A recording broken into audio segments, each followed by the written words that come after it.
Welcome! This is the Jesan Sorrells audio experience. My name is Jesan Sorrells. Look, we are trying something different, so I want you to join us on the Jesan Sorrells Presents audio experience for interviews, for rants, for raves, for thoughts, for process, and you'll get a knee-deep, hip-deep, and ear-deep view inside of what I do. Look, if you like what you're listening to, please like me, please rank me, Stitcher, iTunes, Overcast, Google Play Music, everywhere where you get your groove on, I want you to give me a few stars. All right, now, let's head into the experience. Cool, there you go. Got it. Okay. All right. So, Can you hear my dings in the background when my mail hits or no? I'll pick it. No, I can't hear anything. My headphones. Perfect. Your head is moving in and out of your background, but it's okay. You're good. Just keep your head, steady. Well, it falls off sometimes, so. This is. There we go. My name's Willie Doorknob. My head screws off. You can tell me anything. Okay. And scene. And scene. Well, we already started recording, so it's too late for that. So the people are gonna. You can edit it. Yeah. So this is much more of a Mark Maron kind of just. Oh, you're recording? Yeah, we're recording. Okay, we're just recording. It's one of those kinds of podcasts. So I tend to I just let it go. It's fine. It's good. People like to hear it. They like to hear it. This feels to the people like a natural conversation. Like we're just two people sitting around, table having a cup of coffee, just talking about stuff. Oh, so this whole agenda you gave me that we have to talk about, we can throw that out. I'm just kidding. Yeah, we can throw the whole freaking agenda out the window and talk about whatever you want. There was no agenda. Speaking to a microphone, there was no agenda. You're darn right there was an agenda. No, you know what? I'll own it. Absolutely, there was an agenda. Here's what I'm going to attempt to ask you, Cheryl. Good luck getting a word in. No. Exactly, yeah. Well, we may just talk like football the whole time or something. I don't know. Hey, we did that last time. It was great. We did, yes, which was what prompted this conversation. So I will ask you a basic question. Sure, I'll shut up. Well, I hope not. We can't have dead air the whole time. Well, to let you talk. Well, that would be an interesting experiment, right? Just to have like a podcast of nothing but dead air. Or just you asking questions and somebody just looking dead at you like, what? Yeah. Oh. Yeah. Next question? I don't know. Okay, we're having too much fun. You got the I don't know on the audio, and that's like the whole thing. And then the title of the podcast is I don't know. What do you talk about? I don't know. Yeah, I don't know.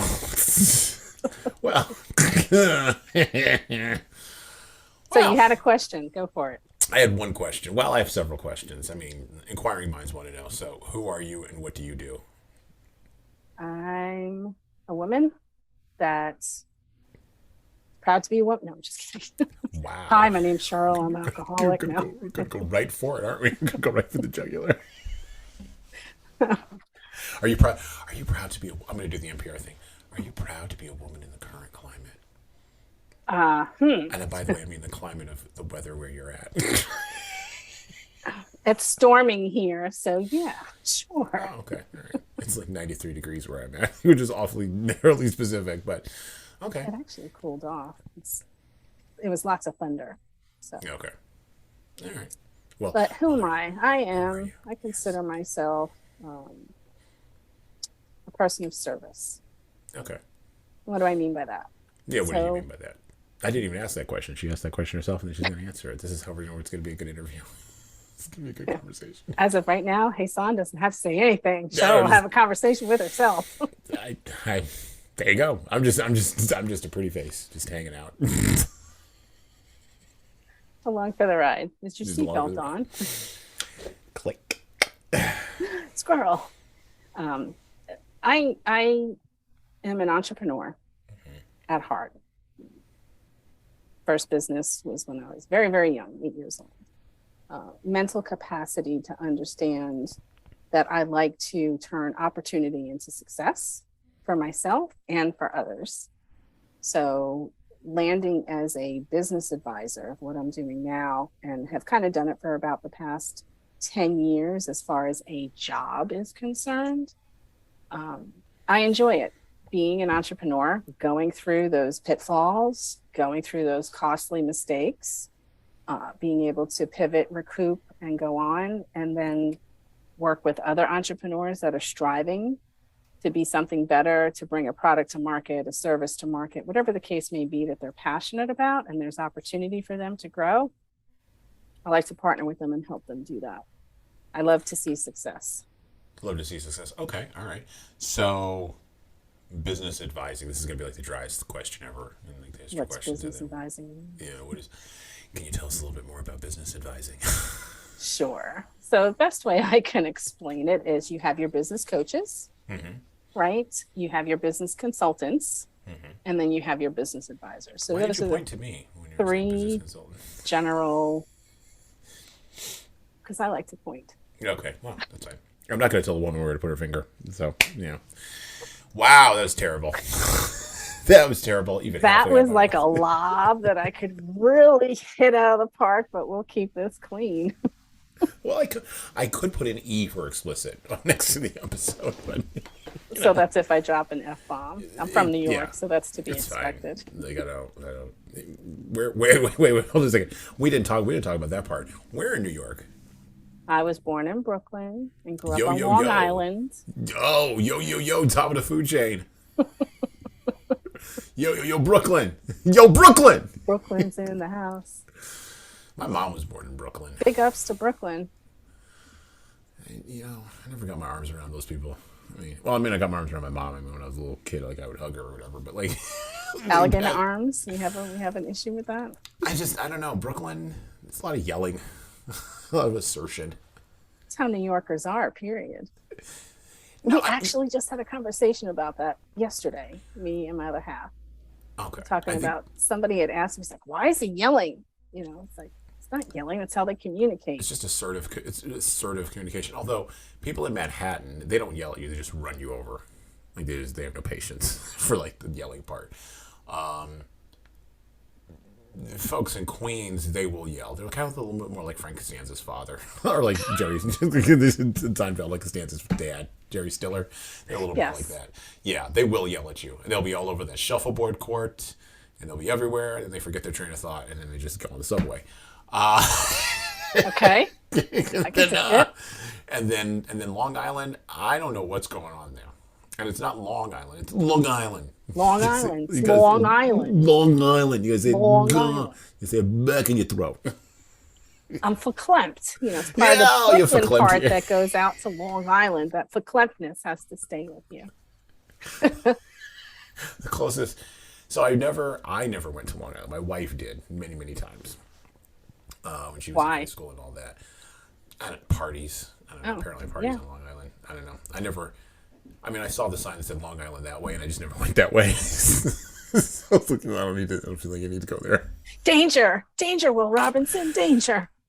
So my wife was born in upstate New York, and so, which is like a totally different country. Right, it's the rest of the United States, which is what I had to tell all the when I would go to Brooklyn or wherever else we had clients. When I lived in New York State, when I would go there, I'd be like, they don't know where you are either. So just calm down there, Chachi. I don't know where that is. Yeah, well, they don't know where you are either. What's your point? And then all of a sudden, everybody would calm down. We could have a reasonable conversation. There you go. Anyway, so you were born in Brooklyn. Okay, what did you do in Brooklyn that led you to being like a business advisor? And then Long Island. Was it Long Island? Did you start like the like? Because what were you selling when you were like kids? Okay, Long Island. Mostly Long Island. Because most kids who, or most people who are serial entrepreneurs, they're like Warren Buffett. They started like moving stocks when they were like 8, or like getting people to whitewash a fence or something at like 7. You have a similar thing? I was a bubblegum hustler at 8. Bubblegum hustler. What does that mean? I don't even know So what that means. I was selling gum and candy by the piece in school at lunchtime. I'd buy a pack of gum for $0.25, sell it by the piece for $0.25. Making a nice little profit. And you never got knocked off? Like nobody was ever like, get out of town. Well, remember, I'm from Brooklyn, right? Yeah, that's true. Yeah, that's a good point. People don't mess with people from the city. I know people. Oh, you know people? I know people too. Everybody knows people. Everybody got people everywhere. Now, what kind of bubble gum was it? Was it like mellow yellow? Was it like the striped bubble gum? Like, Hubba Bubba, okay, Hubba Bubba. Bubblicious, Oh, wow. Bazooka, Bazooka. bubble gum. Yeah. And So did candy. you take apart like the bubble gum when you were selling it and pull out the like the little bazooka toy and like which is like a cheap paper thing usually, and then like did you sell that separately? No. Because that's a So Gary V move. Gary V would have tried to sell that separately. no, so you could buy it by the piece. So they Okay. have these big buckets at the stationery store when they had stationery stores back in the day where you could get your stationery, your cigarettes, your candy, the essentials in life. Yeah, yeah, yeah. That was next door to the delicatessen. That was next door to the bakery, right? Okay. So everything was separate as opposed to now it's like one-stop shopping. Right. The supermarket, everything's there. But no, didn't sell that separately. I used to buy them by the piece for 2 cents and sell them for 25 cents. Okay. And then what did you do with that 23 cents extra? I would put it in my pocket and save it for a rainy day. And anytime I went shopping with mom, I would buy shit that I didn't need. I Well, would buy it's fine. You're fine. I would buy crap I didn't need, right? Little toys and stuff. And that's actually how I got caught because I bought one of those Chinese paper yo-yos that had come out, and I'm in the back seat of the car and wrapping it. My mother's like, "What are you doing?" I'm like, "Nothing, nothing, nothing." Where'd you get that Chinese from? yo. Did you steal it? Did you steal money from me? How did it happen? And when I Well, you wouldn't be the disclosed first. how I did it, she was amazed. You wouldn't be the first businessman that got turned over by a Chinese yo-yo. So you wouldn't be the first one. In But I'm history. bummed. But hey, it's all there. It's all just sitting out there. Take it for what it is. It's just gonna take the whole thing. Okay, so you're selling bubble gum. You're making Yeah. money. You're buying Yeah. Chinese yo-yos. Mm-hmm. You're reinvesting because you're like 10. You're like, I don't know. You're not Warren Buffett. You're not like, ooh, I could buy some stocks with this. Like, you weren't going in that direction. And No. then from bubble gum, did you move into cigarettes or did you move exactly? Did you move over like parallel? Went to something hardcore to else? drugs, straight to drugs. By the time I was 10, I was selling heroin. Yeah. Oh, Just easy Oh. transition. No. No, it actually transitioned over into by the time I was 11, I was doing bookkeeping for my parents' friends, like balancing their checkbooks and doing stuff like that. So, okay. yeah, it transitioned. Anything about money. When I was a kid, they used to be like, "What do you want to be when you grow up?" And I used to say rich. That's a simple answer. I mean, it covers everything. And everyone would be like, "Oh, Well, I mean, this is what, like back in the 80s? 70s, 70s, 80s. 80s. Yeah, like people didn't know what to do with that answer back then. They were like, okay. These days, though, like you'd have been funneled like right into a Montessori school and like you're going directly to finance and you're going to be working for PricewaterhouseCoopers making $80,000 a year at like 22. And no entrepreneurship for you. You're going right, going right to PwC. Could you imagine?" God bless those people that do that. I used to teach some of those people. It's fine. Like at the end of it, you The acronym for fine, literally.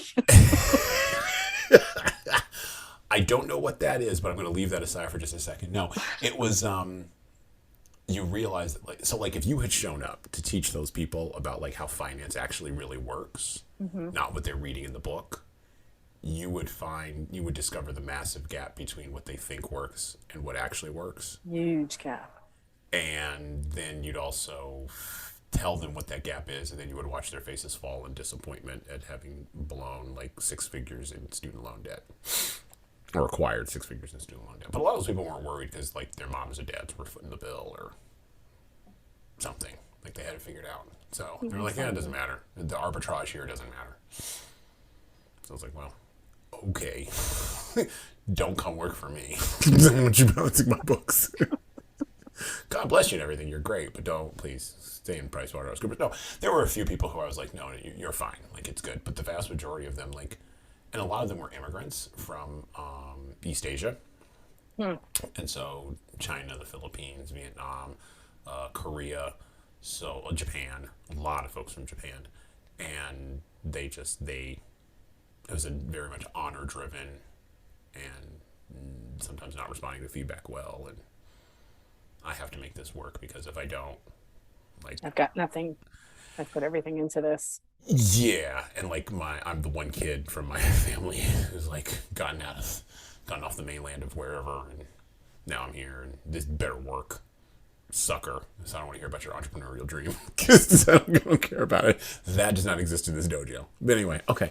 So you were in finance, and anything having to do with money and being rich, Yes. and making sure that the budgets of local neighborhood families balanced.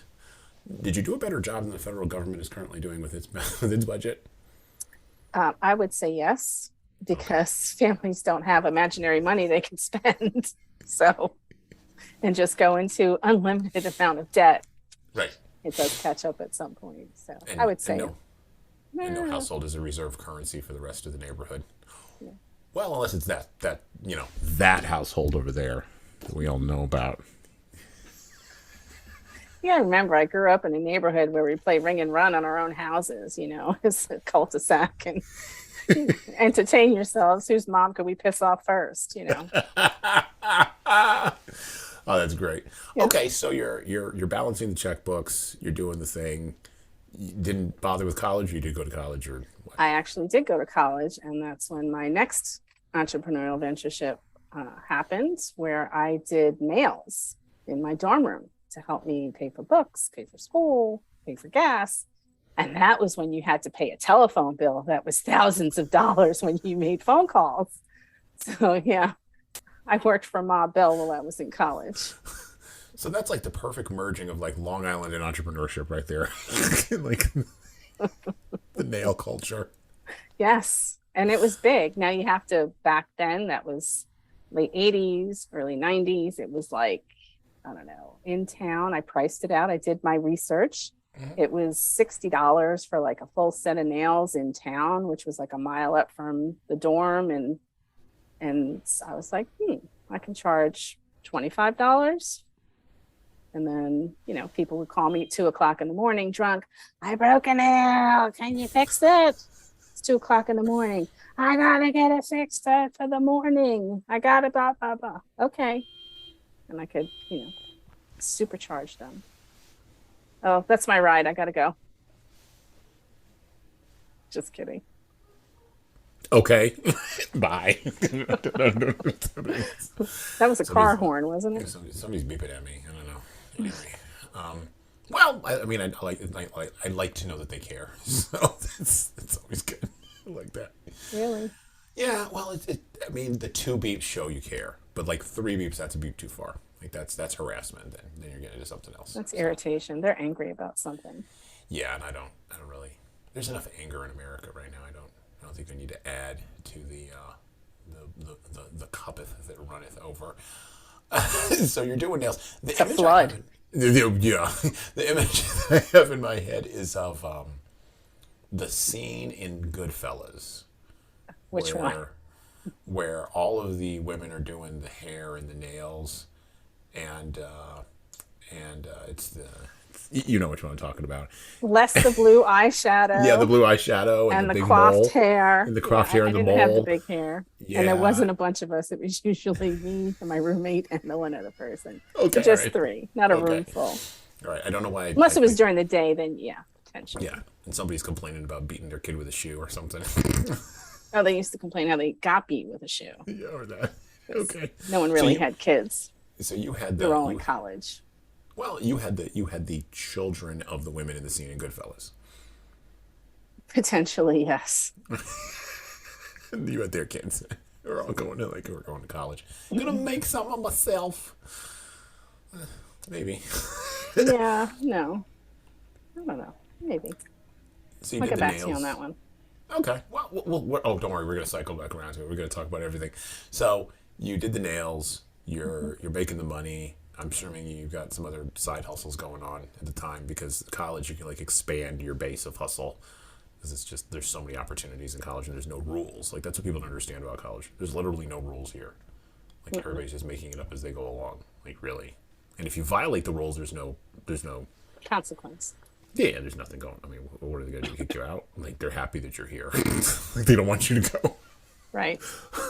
So what did you get your degree in? Or did you get a degree? Did you finish? Yes, I finished. I got a degree in finance.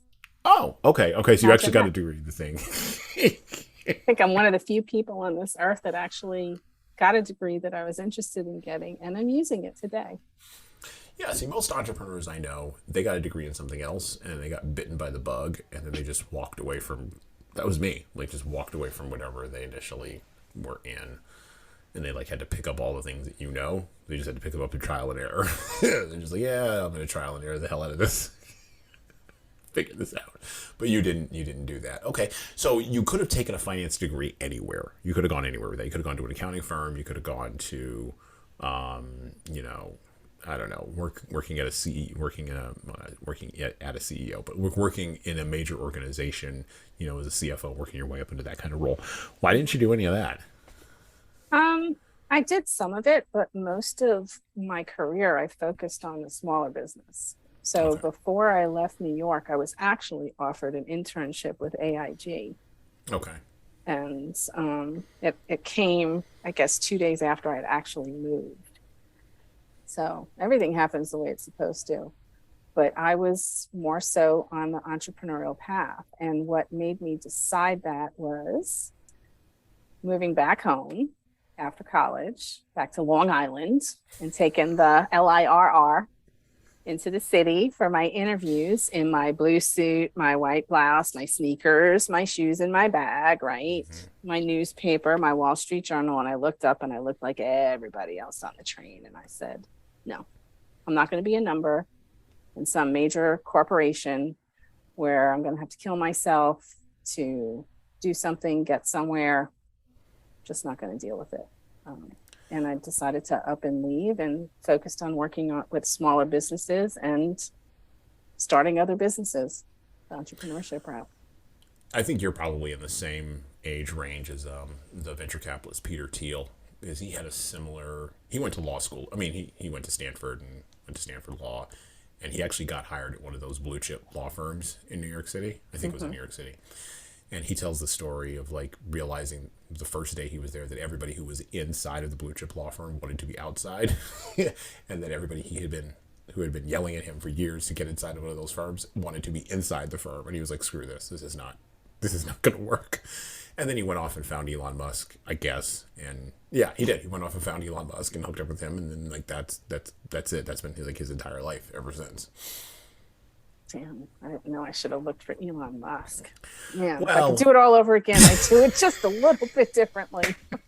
well, that guy was in South Africa in the early '90s, calling. Interestingly enough, I was told a story by somebody up in New York on a totally unrelated topic, and he was like, "Oh yeah, I took Elon Musk's call one time." I was like, "Oh, tell me about this." And so he's like, "Oh yeah, like this kid from South Africa called in like the late '80s when I was working as a salesman with IBM, asking about computer chip parts for some wacko project he was working on."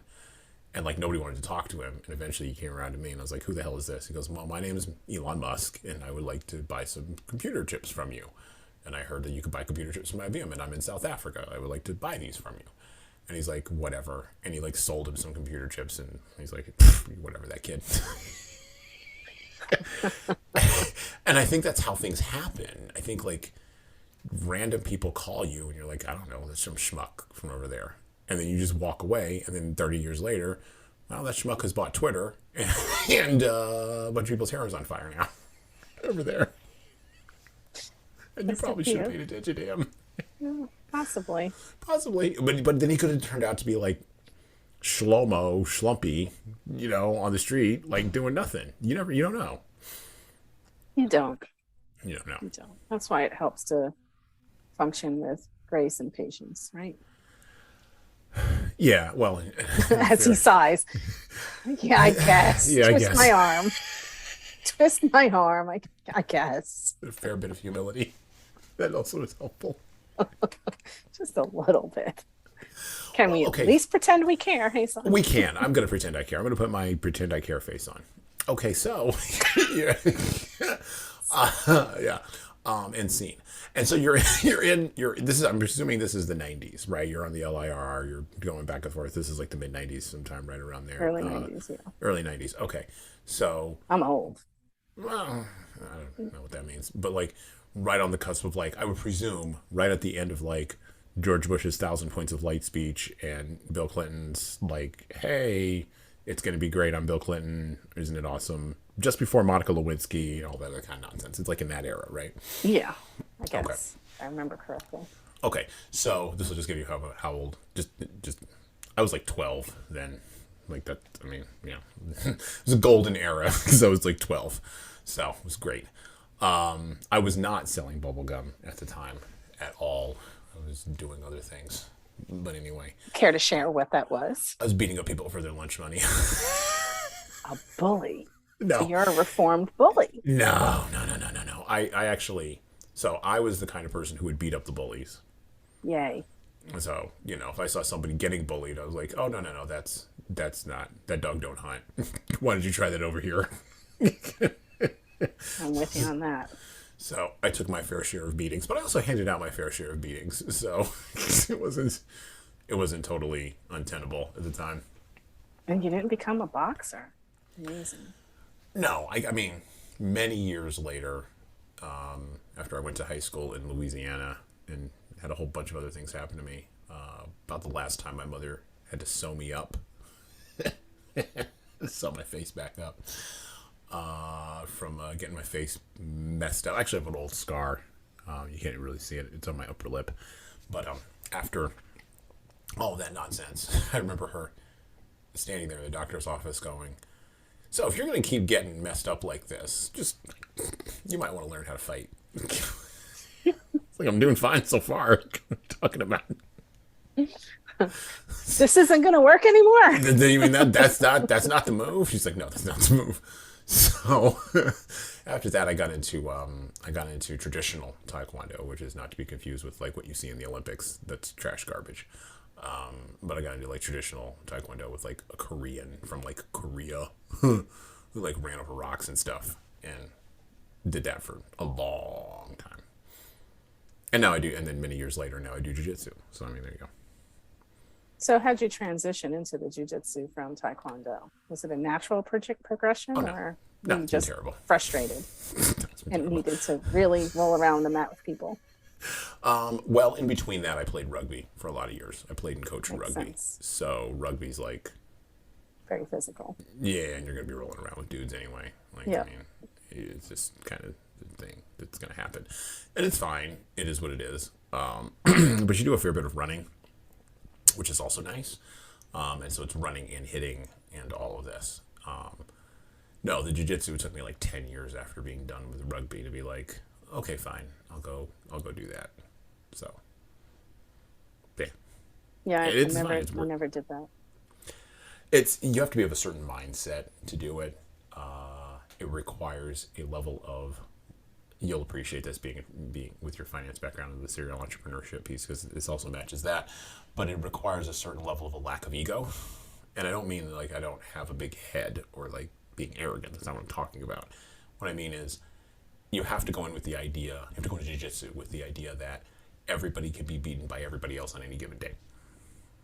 And beaten means, it can mean submitted, it can mean tapping out, it can mean getting choked, it can mean I've just had enough, no mas. It can mean any of that. It can mean any of that. And there's no strikes in classic jiu-jitsu, so it's all grappling and body movements and all that kind of stuff. But I know strikes from Taekwondo, but I can't do any of them because that'll create a bigger problem.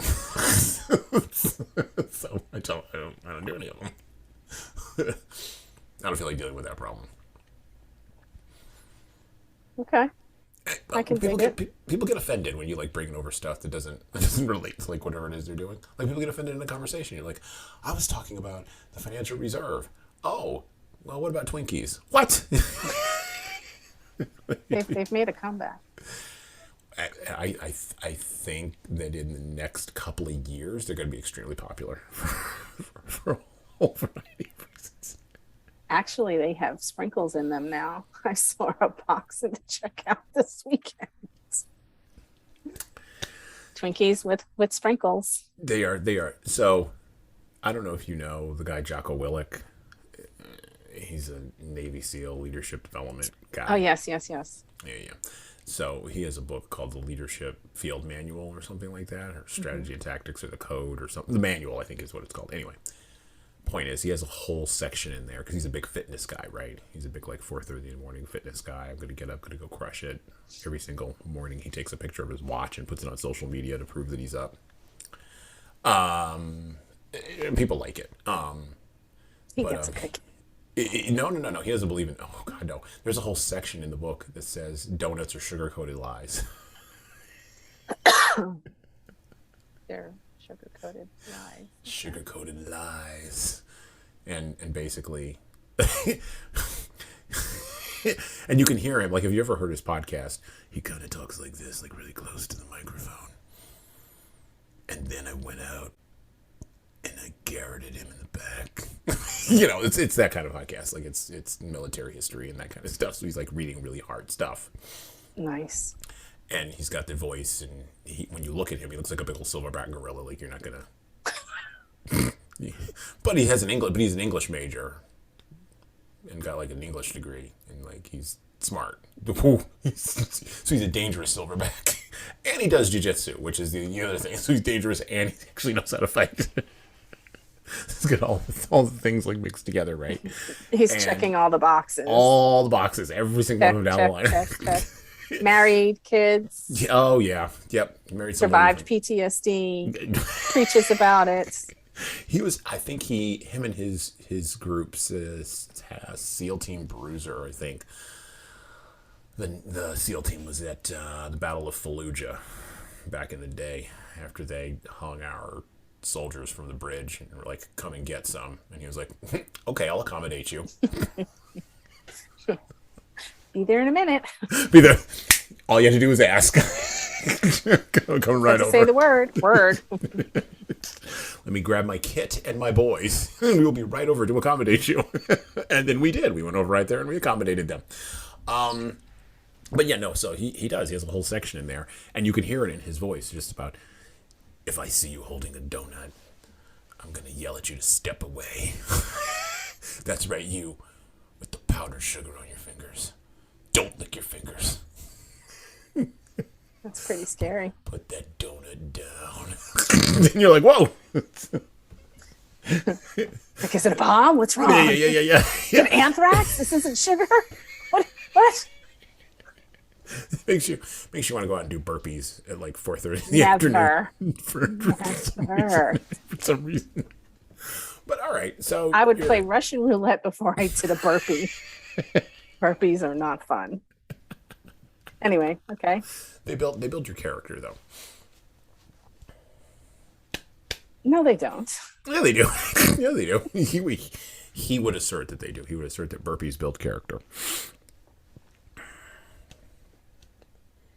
An angry character, maybe, because you hate doing the freaking burpees, but okay. Anyway, we'll move past. We'll agree to disagree on that one. We can move past that. I'm just saying, I saw somebody this morning when I went to the gym at like 4:30. I saw somebody, I mean, she was doing like 20 or 30 burpees. And like, that was her set. And I was like, God bless you. And then I just left. So you go to the gym to watch other people exercise and you feel fulfilled and then you leave. Yeah, and then I leave. Yeah. Doesn't everybody do that? It's like that's the purpose of the gym, right? Actually, social environment. Buddy of mine sent me a great picture of a guy on the incline bench press, on the incline bench. This is like in Georgia, at a YMCA in Georgia, just like sleeping. I could see that. He wasn't passed out from his workout. He was catching some Z's. No, you just needed a place to sleep, and there you go. Wow, didn't know the homeless could get into gyms to sleep. Well, I think if you can get a guest pass in Georgia, you're probably fine. Texas is a different beast. Don't try that here. Don't recommend it, because number one, there's a very fit woman doing burpees in the morning, and she will not tolerate you being on the incline bench. Sleeping. She'll not. That dog don't hunt here. I guess not. Like Georgia. That's Georgia. I don't know what they're doing over there. It's Georgia. Don't know what's happening over there. Well, Georgia banned Ray Charles for a long time. Yeah, right? they did. So, Well, you kind of know, explains a lot. so after having lived up north for 25 years and now back in the South, and technically speaking, the western part of the South, Mm-hmm. A, I went to high school in Louisiana, which I think I've already mentioned. But B, and my Louisiana experience was not great. I did not enjoy any of that in the mid 90s. None of that. Just, no. But you do get the sense that, like, and maybe it happened over the last 20 or 30 years, Mm-hmm. that, like, the South shifted. And I don't know that it's because the people changed here. Because there's more Northerners down here. It might have That's been why. it might be the inflow, but the Southerners aren't having any of it. They're like, oh, that's interesting. They're pissed. They're pissed, right? Oh, that's. Oh, you have an opinion. Oh, that's interesting. Bless your heart. And when they say that, they don't really mean bless your heart. You're one of those damn Yankees, Cheryl. I said, yep. That's right. He's like, you know what that means? I said, if there's another civil war, you may win this time because a lot more here. Don't go directly to. Don't poke them directly with the Civil War stick. They don't. That's a sure way to rile them up. You can't rile people up here. You gotta be nice. Gotta be nice. Got this long poker I like to use. That's what she uses for her business coaching, folks. She uses a long poker. But and he lobbed it in again, and I'm gonna let it pass. Well, okay. So I walked past a tattoo parlor the other day with my wife. We were on a date night and walked past a tattoo parlor, and it was the pink something. It's a good name, the pink something. It is a good name, but that wasn't it. It was It was that memorable. It was right. But it relates to this idea of the South and poking. It looks like there's like three ideas that come together in that one name, and I can't think of the last name of the place. Anyway, it doesn't matter. The pink poker? It might have been the pink cylinder, something like that. And I'm just like, okay. That's not. My wife looks at me and goes, "Do you know what that means?" I was like, "Yeah, I'm aware." Let's cross the street. We don't need to. What are we doing here? Oh, we're trying to get to the jazz club. That's what we're trying to do. So. Oh, did you make it? Was it good? Yeah, no, the jazz club was great. It was an open mic kind of thing, and it was really good, actually. You had a couple good saxophonists, good trombonists. Not like the Apollo. If they stunk, you could boo them off stage. No. It's much more polite here. No, it's not that brutal. Oh, that's right. You're in the South. So we are. That's right. It's bless your heart. And now can we get him off? Okay, next. Well, no. I mean, there was an old man who came on, and he sang like a Billie Holiday song or something, and it was really good. He like laid it out. It was really good. It was very emotional, and he's an old man, and so like. Yeah, he hit all the notes. I was surprised. I was like, I did not know that old man had that in him. Wow, that's pretty good. Wasn't Tony Bennett, was it? No. It was not. Nor was it Mel Torme. He's dead. Dead. No, it wasn't any of those folks. No. I wish it was Tony Bennett, though. I do have a question for him, though, which is just a passing thought, maybe, for Tony. Christina Aguilera. What's going on there? Why are you hanging around her? Christina Aguilera? Yeah, he did an album with her. Lady Gaga. Oh, yeah, and her too. That other one. Yeah. Lady Gaga opened for him for his last show. Oh, she did? Mm-hmm. Huh. Where was that? Was that in Vegas? Like, New York. That? Oh, okay. Yeah, his poor guy. Yeah, he wouldn't remember that anyway if you asked him now. Yeah. Dementia and all, you know. Mm-hmm. Well, old age comes for everybody. Yeah. I saw him. I used to take my grandmother when she was alive. We used to go gambling all the time together. And there were a couple places we saw him in Atlantic City, and we also saw him in Vegas. Okay. Together. And I saw him here. He actually came to St. Augustine, Florida. And he had actually dropped something. And it was like the longest 10 minutes ever of him slowly bending. And everybody's like like holding your breath, and then he got it slowly came up and held it up, and everybody cheered for him. Everybody cheered. 85 years old, you could still bend down and pick something up. That deserves a round of applause. So I can't wait to get rounds of applause for that kind of stuff in 40 years. It's going to be amazing. It's going to be amazing. I'm hoping that people will say, no, let me get that for you. So I won't have to do it. the way we're going. I might have to get it myself anyway. No. I'll take 10 minutes. It's fine. Let's go over there. Or just have a cane that you can take off the end and it becomes a grabber and put the end back on. There you go. There's an invention. Or my AI-powered personal assistant that will just look like Scarlett Johansson and magically just show up and just be like, I'll get it for you. I'm like, okay, fine. So why Scarlett Johansson? I like her. I don't know. It's the first in the roles that she's played. Oh, okay. Probably because I saw Sing 2 the other night and she's the voice of the porcupine. So I had that in my head. Yeah. But when I said Scarlett Johansson, I was thinking of the porcupine from Sing 2.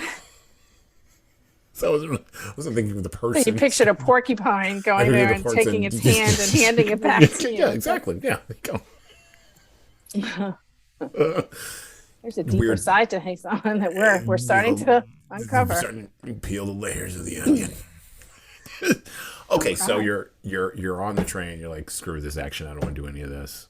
Yes. And then how do you get to small businesses from screw this action to like I just packed up and moved south to Atlanta before the Olympics. So this is about a year or so before the Olympics came, and wound up getting, an office administrator, manager, bookkeeper position with a dollar store chain. They had 6 stores. Okay. So started there and then wound up doing side hustles from there and just kept going. Okay. Kept going. What is it about being an entrepreneur that because there's 2 different kinds of mindsets, right? There's an employee mindset and there's an entrepreneur mindset. And from what I have seen, the employee mindset is one of security, and I don't really want to ride the lightning, and because I got problems in my other parts of my life that I got to deal with, and it's just easier to solve that problem and just call it solved, and it's going to open up a whole other can of worms or snakes, depending upon your perspective. But I don't want to deal with that, so I'm going to just solve that problem because people for 12 years have told me that's the way you solve that problem. Cool. Whereas an entrepreneur goes, well, it's not that bad. What's the big deal? That looks like a solvable problem. Risk versus risk averse, and then what's been ingrained in you, right? Right. There's from, the baby boomers were raised in an environment where you get that job, you keep it for 30 years, you get the parachute, and that was ingrained. Oh, no, go get the paycheck. That's the most stable. You want stability and stuff like that. And I didn't like working for jerks. I didn't like working for dumb people. And I guess it sparked, and I don't mind taking risk. Anytime I go into something, I say, what's the worst thing that can happen if I go forward with this? And if I'm okay with the worst that can happen, I go for it. You go for it. Okay. Mm-hmm. That's actually a really good metric for success. I actually say what's the worst possible thing that can happen, and then usually the worst possible thing does happen, and then I'm like, well, God, that was it. Okay, that was the thing. Great, I didn't anticipate that, or I did, and I just maybe didn't make enough land to deal with it, and then you're just like building the parachute after you've already fallen out of the plane. Sometimes that's a little bit not it happens. Pleasant. Well, I think about it in terms of poker and chess. And I've said this before, but I think about it in terms of poker and chess. The entrepreneur learns from chess that all games are long games. All games are strategic. All games are long games. And just because my bishop got taken today doesn't mean that I won't get over that doesn't mean that my pawn won't get all the way on the other side and I'll get to be a queen again. One of those things doesn't counteract the other. Right. But poker, sits underneath that where, oh, I'm putting bets down on this game at this table, like the real estate game. I'm putting bets, like my wife and I are doing some stuff in real estate right now. It's like, okay, we're putting bets down here. Mm-hmm. And do I have enough money to stay at this table? And sometimes it's money, most of the times it's will. But do I have enough will or enough money, or did I measure the risk appropriately to stay at this table long enough to put down more money on bets that are of a higher and higher order, right? Mm-hmm. With more and more risk. Or am I going to, like in the movie Rounders, am I going to round all day? And am I just going to play short games all day and just make my rent and go home? Like, what am I going to do? And that's the entrepreneur mindset. It's poker and chess together. And you don't know which one is which based on what decision you're making. Right. And you don't know which game you're playing. And it's weird because, like, you could be doing just fine at one table and just totally blowing it at another one. Well, that's because things change in entrepreneurship. The players are different, right? Chess, it's a little different. Well, chess is more about the strategy. Yes. You know, it's more about just knowing that you have to have strategic thinking, even if you're blowing it at the table. You know, you might be blowing it at the table. You might have lost all your pieces, and now you're down to you're down to your king, which sucks, and you're down to a pawn, which also sucks. It sucks even more. But you can get across the board, and you can win that game. It's just the percentage probability is incredibly low.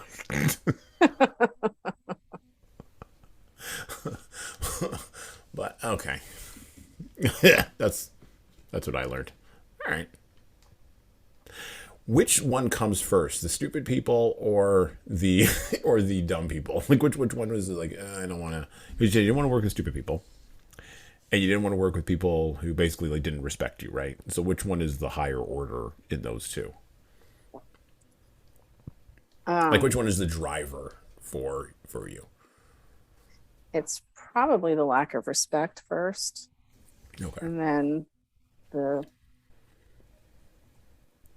I don't want to say dumb people, but people, you come across those people that just make money in spite of themselves. What are those people like? I've never. Oblivious. Okay. I've never met those people before. Or maybe it's because I run in narrow circles, but like almost everybody that I know who has made money in one form or another busted their tail. Like in one form or another. Like they may have busted their tail long before they showed up to meet you, right? Mm-hmm. Like I can remember one of the many sort of entrepreneurs that I've met in my time. He built this one company and then he pivoted, did something else, and pivoted, did something else, and sold like 3 companies in like 10 years. Mm-hmm. One of which became publicly traded. The other 2 became nothing. And now he has money. And I'm like, okay, well, that's kudos to him. Right. I mean, that's okay. But then I run across people who are like, I don't know, I put money in the stock market here and I follow this incredibly closely. And but like thinking of somebody right now, like I put money in the stock market and I'm following this incredibly closely. Like this is this is down $2 and I'm going to sell it when it goes up to 4. Or this is down 4 and I'm going to sell it when it goes back up to 2. Or I'm going to buy more. Like the people that I tend to run into who are making money tend to be very strategic. I don't think I've ever met anybody who's just oblivious, who like just sort of tripped and fell over. Well, there is a person in my family who sort of tripped and fell. Never mind. I take back the entire line of questioning. My entire line of questioning was fallacious. I won't bring up politics, but no. Our last president was proof of that. So just saying. Well, you had to do some work. I think we have to define what work is. Like, there you go. That's where I think we're caught on. There's the caveats. We have to define what work is.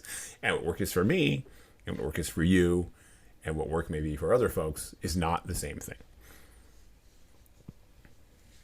Definitely not.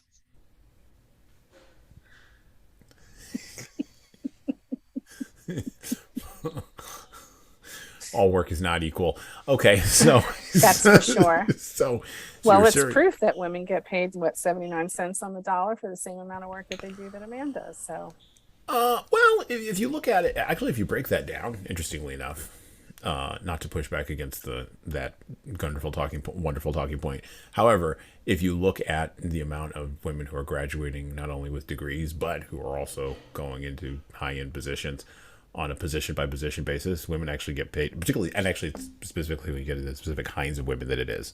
So single unmarried women get paid actually more than single unmarried men these days, which is shocking.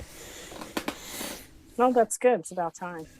The ones that everybody compares them against, though, all women are usually compared against married men. That's who everybody is compared against. Married working men. And that's stupid, but that's how it is, because the demographers and the sociologists aren't asking better questions, except for a few. And so if you're comparing all demographic groups against married men, yeah, I mean, please forget it. Like, it is. Yes, married men in all groups make more than anybody else. Yes, for sure. And that's where you get the whole, like, 79 cents for every job. But if you break it down realistically, like right now in America, black women with college educations make more pound for pound. Single black women with college educations make more money pound for pound than single black men who are unmarried. With or without college educations, it doesn't matter, but with college educations, it's particularly egregious. It doesn't matter because we just don't get hired. And I saw that directly in higher education when I was in higher ed. So it's you just... There's a stigma.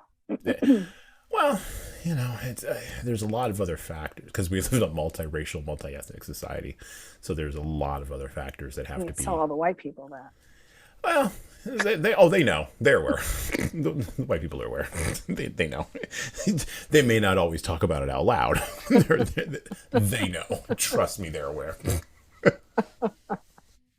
So you're in the ATL. You're hanging out in the ATL. You're doing what you're doing there. What kind of businesses are you working with? Well, you're working with the dollar store folks, right? And so you started with that. Yeah. And then you kind of did a bunch of little side hustles that sort of, I guess, sort of moved you into this advisory sort of idea, right? Cultivate advisors, right? Eventually, yeah, like 30 years later, but yeah. Quite a lot happened in that 30 years. I think it morphed because of the lack of fear that I had to be an entrepreneur, and the openness I had to discuss the experiences that I've had. And curiosity factor, because I think to be a successful advisor, you have to be comfortable with asking those hard questions. Okay. So give me an example of a hard question you would ask me if you were advising me.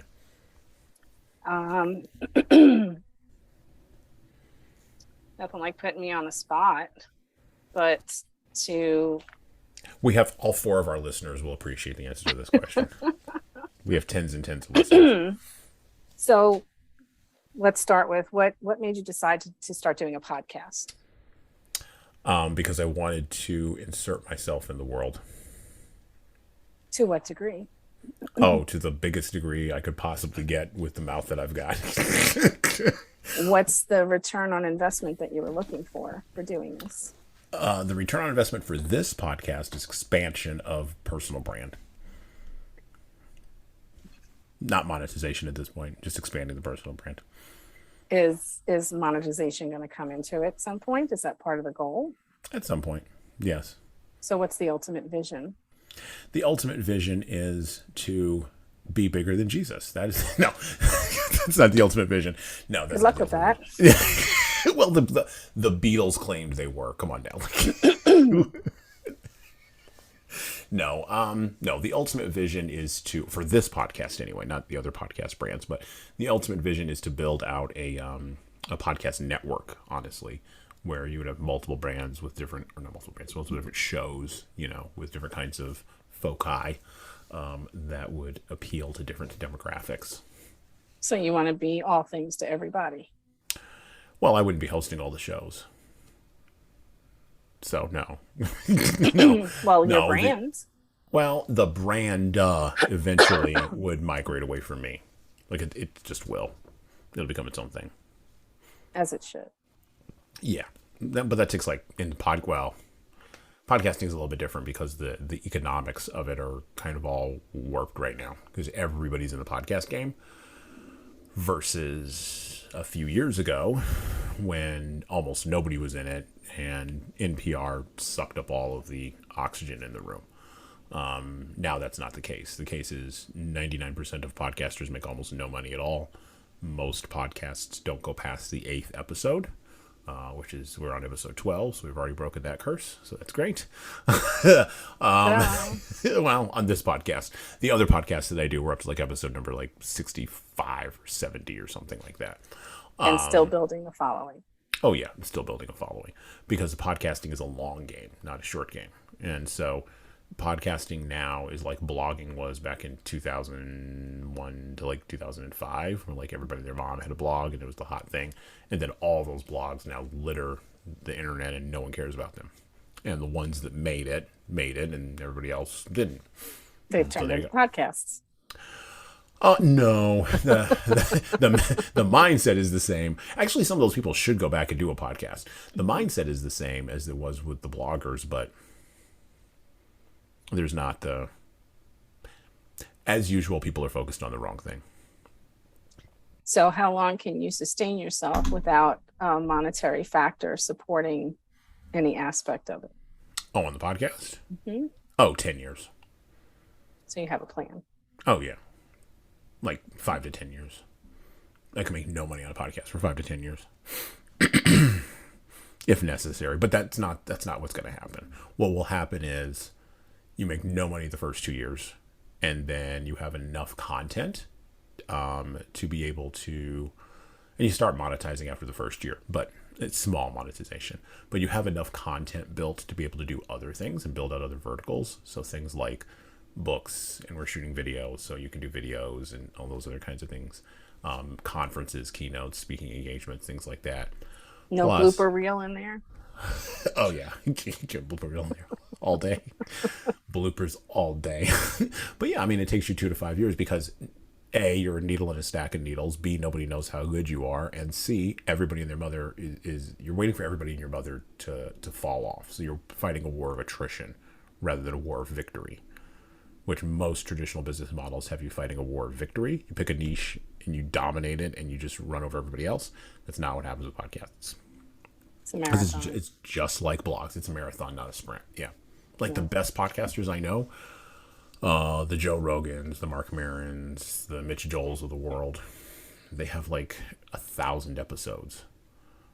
And that was before, and they were 300-400 deep before video came along with YouTube. Long you gotta be committed. Absolutely. Gotta be committed. And then you can demand advertising dollars and things like that. So we will do advertising on this show. I'll do ad reads on this show and that kind of stuff. And that monetizes it. But you gotta wait. Okay. Well, that's all the questions that I have for now, but an example of asking the questions. I gave you, half a dozen? You give me half a dozen. I'll have to start charging you if I have to do you. Oh, wow. The whole entire thing of this podcast is now flipped. All right, well, we're now paying Cheryl. And now she has monetized me. So there we go. Ta-da! Ta-da! And that's why she's... opportunity into success. That's why she's an entrepreneur. That's why, folks. I'm a hustler, baby. And she's going to give me some gum, and I'm going to be like, you're on for your way. For a fee. 25 cents. It's going to be $0.25 for a stick of gum. Actually, these days it would be $1. It would be $1 for a stick of gum because inflation. Yeah. Inflation's real. Well, the local bodegas knew what to do. They sold Lucy's, cigarette Lucy's. Mm-hmm. They couldn't afford a whole pack. You could buy some Lucy's. So. Well, I think that's all. Well, isn't that what oh God, wasn't it that what George Floyd was doing? He was selling Lucy's on the street. I think that was. Yep, he was selling Lucy's on the street, and that's why the cops in no, not the cops, but the store owners were all irritated with him because he was selling Lucy's on the street, and then they called the cops, and the cops were like, "Move!" and they had come out like 12 times or whatever, and it wasn't like they didn't know him. And finally, one day they were just like, they were done with whatever. They were done with moving him off the corner. And they killed him. Yep. So, and I'm not saying that that's correct. I'm not saying any of that. I'm just saying like that shop owner probably wishes they hadn't called the cops. Probably like, you know what? I probably should just hit him with a broom or something. just move him along. Well, I understand the guilt, just like the store owner from George Floyd came out and said he wished he had never done that. Yep. Eric Gardner, same thing. I mean, why should you feel bad when you're calling for a service that's provided and the service provider doesn't function the way it's supposed to? Because we have all of this guilt in our human consciousness that just floats around, and that's kind of how we operate. That's how we're socially constructed. Like, we're socially constructed to operate on that basis, and guilt and shame has an evolutionary basis, and so we're gonna, except for the narcissists. Well, you know, the we need world balance. Everybody can't feel guilty. No, everybody can't feel guilty. But those people will feel guilty enough for the ones that don't carry the guilt. They'll That's carry right. it for them. Right, exactly. And in a country of 330 million people, like, there's enough guilt to go around for please. everybody. Guilt for days, I tell you. What is it? Darling, let me tell you something. Flick the long ash. The old woman that had the ash hanging off that could talk, and the cigarette would shake up and down, and that ash would just sit there. Or bourbon or whiskey in the other hand. Bourbon and whiskey in one hand, ash coming out the other. Yeah, just cigarette out of the mouth. Yeah, those were the days. Those were the days. Well, that was back in the day. Well, yeah, good old days, right? This has been a good conversation. This isn't worth your time. This is like an hour. This is good, right? Well, we're over an hour already. Okay, a little over an hour. 65 minutes. Well, I'll leave it all in. Because it's all good. So what's next? Is this where we say goodbye? Yeah, this is where we say goodbye. Bye. Yeah, this is where we say goodbye. Yeah, bye.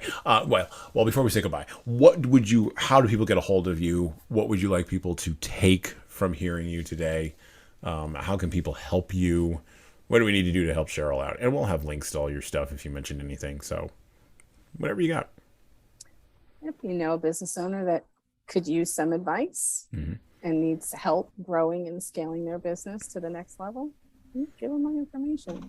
We do have a 2-hour free session where I can break down the business. We go through a bunch of questions, find out some solutions, identify those gaps, put a roadmap together, take that roadmap and go and conquer. Coaching, and if you listening. need help with the roadmap, then I can get into the trenches with you. And as a business advisor, I'm that coach consultant together where I'm playing devil's advocate. I'm cheering you along. I'm holding you accountable. I'm asking those hard questions, and I'm helping with the lift of the work that needs to be done. So it's a combination thereof. Awesome. Do you have a website that we can go to? Sure. cultivateadvisors.com. Great. So we'll have a link to Cultivate And you can Advisors. email me at Cheryl@cultivateadvisors.com. Right. Cheryl@cultivateadvisors.com. We will have the link to cultivateadvisors.com. We will also have the link to Cheryl's LinkedIn profile in the show notes below the player, and of course on the below the player in the YouTube, whatever it's called, saying it exists below the thing. Below the line. Below the line. All YouTube. of the information goes here. Right. That's where it'll be. You all need to scroll down to, by the way. You need to scroll down and you need to click on the link to get in touch with Cheryl. She's a serial entrepreneur. She's been hustling since she was like 8 or 10. Hustling, everything from bubblegum to now business advice. And so she knows what she's talking about. And what you're paying for is that 35 plus 30 plus years of experience. That's what you're paying for. And it is well worth your time to get 2 hours of it for free. Because yes, you can maybe go figure it out from a book, or yes, you could maybe figure it out from a YouTube video like this one, but it would be a really good idea to get it from somebody who's already done all the hard parts. And so I would encourage you to connect with Cheryl as quickly as you possibly can. Hurry. Hurry now, today. And she's in Florida too, where it's like always sunny, and she clearly Except for has a sunny, today, it's raining. except for today when it's raining. She has a sunny disposition because she's in Florida because it's nice, you know. And I only walk on water when it rains. So when we're done here, I'm going to go walk on water. And with that, thank you for coming on the Jesan Sorrells Experience podcast. Thanks, Cheryl. Thanks, Jesan. It's my pleasure.